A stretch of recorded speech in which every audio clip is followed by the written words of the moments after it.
Ah non, mais tu comprends pas. Moi, c'était l'objectif de ma life en tant qu'artiste. T'as pas compris, t'as pas saisi depuis tout à l'heure ce que je suis en train de te dire. C'est le boss final, B2O. Et quand tu fais un featuring avec lui, c'est terminé. Le jeu, il est fini. Tu n'as que d'autre choix que de recommencer le jeu au début.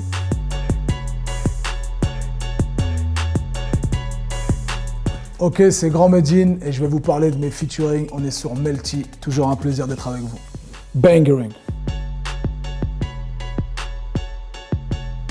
Featuring avec Booba, j'ai fini le jeu pour moi. C'était inespéré en vrai, parce que les courants, ils étaient tellement à l'opposé du point de vue du public, du point de vue des médias. On était classifiés dans des spectres totalement opposés. C'est-à-dire que B2O, il incarne en fait le rap de rue avec l'agressivité, avec l'image que ça véhicule. Et moi, j'incarnais un espèce de rap de savoir, conscient, etc. Donc c'était souvent diamétralement opposé dans l'esprit des gens. Et du coup, c'était inespéré à travers le jugement des gens en réalité. Mais moi, dans ma tête, je sais que si j'ai l'opportunité, la moindre occasion de pouvoir le faire, je vais sauter dessus en pagaille. C'est ce qui est arrivé. J'étais à Los Angeles pour travailler sur mon album au moment où est-ce que je reçois des menaces de mort. Je te précise ça parce que c'est important, ça m'a mis un peu un frein à l'écriture de mon album. Je me suis dit, oula, il y a des trucs qui sont en train de se passer, vaut mieux que je ralentisse, je vais avoir de l'inspiration. Moi, je le prends comme ça. Je le prends pas en mode Bellec, tout le monde a couvert. Les gars, venez, on prend du recul sur l'événement là, ça va nous donner grave de l'inspi. Moi, je les prenais grave pas au sérieux, les menaces de mort. Quand je les ai décortiqués, c'était deux petits vieux de la région de Nantes, des survivalistes avec des carabines à plomb, et il se trouvait qu'ils avaient projeté de m'assassiner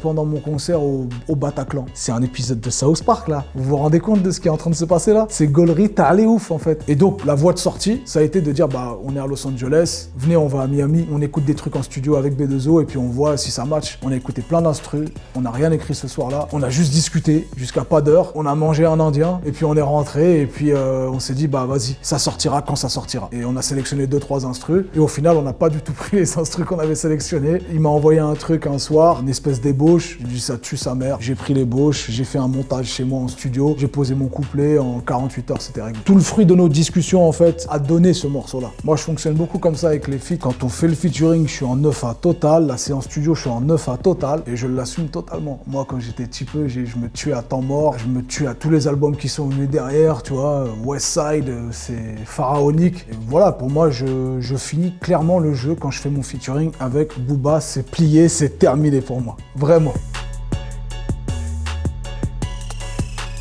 Donc Grand Paris, c'est vraiment ma plus grande fierté parce que j'ai réussi à fédérer dans ce titre des générations différentes, des époques différentes, des courants différents. Et du coup, ouais, c'est un espèce de concept qui va revenir souvent encore. Je vais pas vous lâcher avec ça, quoi. C'est pour ça que je fais l'épisode 2 et que je ferai certainement le 3 et pourquoi pas plus, quoi. Alors le casting, c'est toujours un moment assez complexe parce qu'il faut composer avec les agendas des uns et des autres.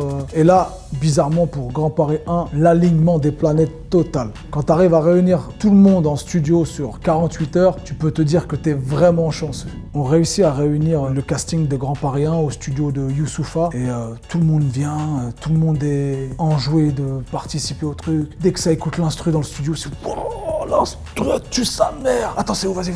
Et les mecs, ils vont direct en cabine et ils se mettent à écrire. Non, c'était lunaire, Grand Paris 1. D'ailleurs, je t'en parle et j'ai l'impression de pas avoir tous les souvenirs, tu vois, et que c'est entre rêve et réalité. Tu sais, quand ça te fait cette sensation de je l'ai rêvé ou c'était vrai ça? Ou c'était vrai ou je l'ai rêvé? Tu vois, je suis un peu dans ce truc-là avec Grand Paris, un truc enivrement total, où tout le monde était là, tout le monde a kické, c'était sale. L'alchimie a eu lieu, ça a donné ce morceau qui fait partie des morceaux qui reviennent le plus souvent quand tu cites mon nom là quelque part, et qui m'a aussi permis de me faire connaître de beaucoup d'auditeurs de la nouvelle génération. C'est arrivé à un moment où est-ce qu'on savait plus si j'étais un vieux rappeur ou si j'étais un nouveau rappeur, tu vois, on savait plus trop. Et du coup, Grand Paris, il est venu en mode, il se mélange avec les jeunes rappeurs, c'est un mec du moment en fait. Du coup, on va le suivre quoi. Et ça a eu cet effet-là sur moi. Pour moi, c'est expandable ce Grand Paris. C'est Sylvester Stallone, Jean-Claude Van Damme, Chuck Norris. Grand Paris 2, c'est d'autres dispositions. En fait, je fais venir les gars un après l'autre et je leur dis voilà, il y aura un tel sur le titre. T'es chaud? Ouais, je suis chaud. T'es dispo ce jour-là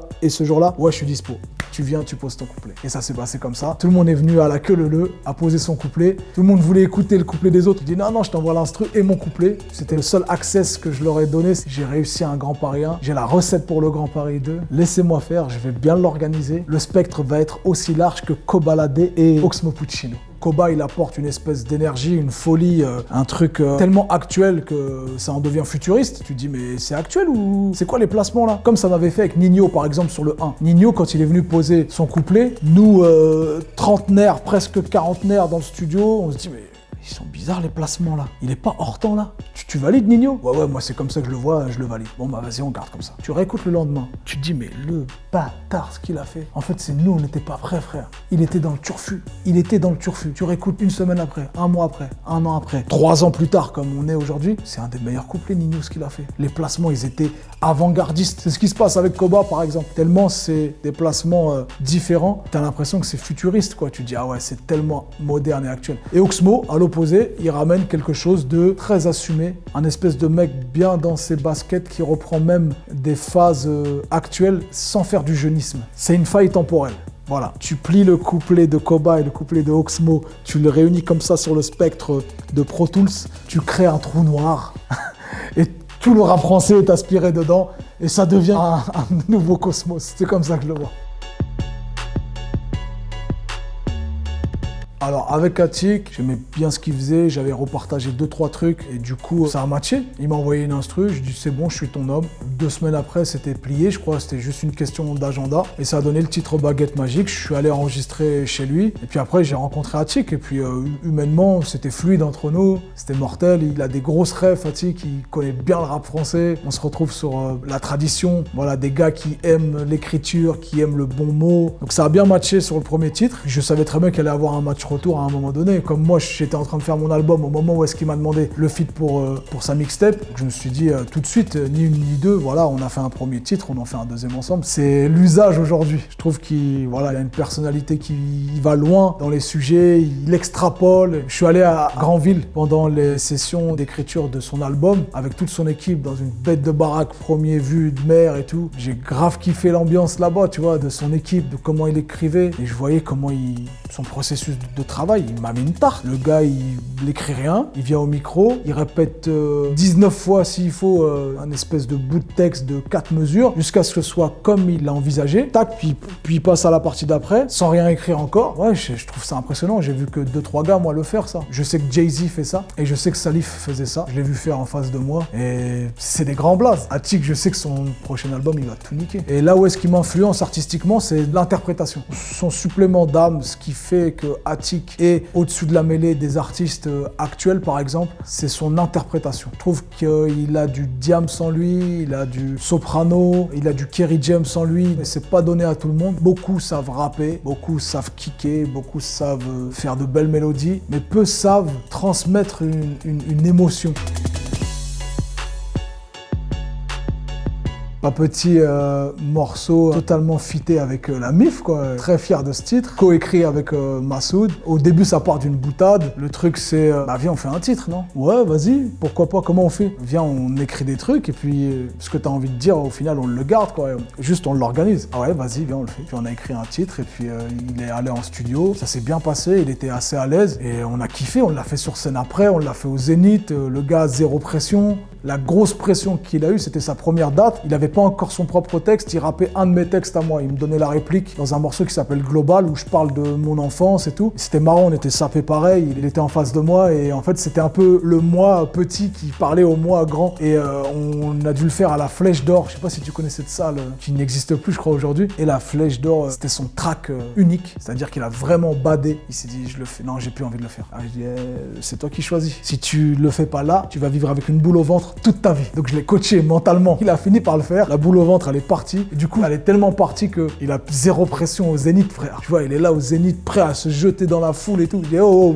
Mets une petite boule au ventre quand même de temps en temps. L'échec pour moi, ce serait qu'il devienne exactement ce que je veux qu'il devienne. J'ai vraiment pas envie d'en faire un espèce de bébé éprouvette, bébé vedette dans le métier que je souhaite qu'il soit, etc. Je pense que si ça se passe comme ça, j'aurais raté quelque chose. Vraiment. S'affranchir de son propre père. Parce que c'est ça en fait le rôle d'un enfant au départ, puis d'un adolescent, c'est de s'émanciper de sa famille, de son père, de devenir indépendant, de devenir autonome, de ne pas vivre ses rêves par procuration, de ne pas vivre les rêves de ton père par procuration. Si je lui donne ces outils-là et qu'il me dit hey, la trajectoire, elle a rien à voir avec ce que je te disais quand j'avais 11 ans, j'ai réussi moi.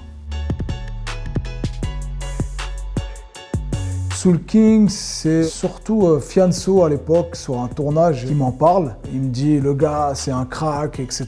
Il faut que tu le rencontres et tout. On fait un rendez-vous au studio dans le but de faire un morceau, informel, tu vois. Et on est juste en écoute du son, quoi. Et je lui fais écouter plein d'instrus. Il n'y a rien qui match vraiment. Et à un moment donné, lui, il me dit, moi, j'ai un truc dans mon téléphone. Et là, j'aime bien. Moi, c'est ce moment-là que j'aime bien. C'est ce moment-là où le featuring, il prend le contrôle. Et il dit, attends, je vais te ramener dans ma sauce. Si tu m'appelles, c'est pas pour rien. C'est parce que t'as kiffé un arôme chez moi, une épice particulière, je vais te la donner. Donc moi, je dis, ferme les portes, stop, plus personne rentre. Là, c'est entre lui et moi. Il balance une maquette en mode yaourt du morceau Madara. Tuerie, t'as les ouf. Moi, je claire. Je lui dis, mais c'est ça en fait. Si t'y crois, j'y crois. Soul King, il a surtout eu un impact artistique sur moi. J'étais dans un moment de ma carrière où il fallait que je me renouvelle. C'est le défi de ceux qui veulent rester longtemps. Et du coup, mon process de travail habituel, il était un peu grippé. Dans le sens où je prenais des instrus que de mon beatmaker attitré. En général, c'est moi qui écrivais les paroles, toujours dans un flow qui était binaire, monocorde, tu vois. J'avais mes skills et je sortais pas de mes skills, tu vois. Au moment où est-ce que je fit avec Soul King, je suis carrément dans un processus de il faut que je me mélange. Il faut que je comprenne le process des jeunes